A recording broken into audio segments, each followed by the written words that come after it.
कहता हूँ तुमको यार, अपनी शादी के पहला की अपने सिंगल थी लाइफ कैसी थी। हाँ, अपने कोई दोस्तार की शादी में क्या संबंधी की शादी में गए हो तो अपने बेफाम फिरते हो, यहाँ लाइना बाइना मारते हो ने ये काला कौआ काट खाएगा इस पे अपने नागिन डांस करते हो। અને જે શાદી हो जावे ने बच्चे हो जावे अपनी घरवाली सीधी जावे ब्यूटी पार्लर में और 3-4 कलाक में बिगाड़ के आवे ने 15-20 किलो का चोयणा पीड़ा हो, इसको संभालते संभालते इसका प्रोडक्ट अपनों को संभालने दे देवे। ये कि तुम संभालो अपने बच्चों को।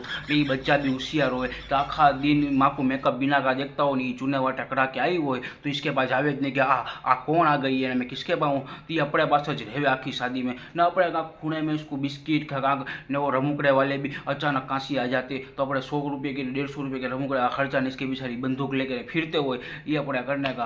पर ये 15-20 किलो का मेकअप चोपड़ा हो ने 15-20 किलो आखी शादी में यूँ सी यूँ ढोला लेके ने फिरती हो ने अपने बच्चे संभालने का। बच्चा भी साला होशियार जावे ज नहीं।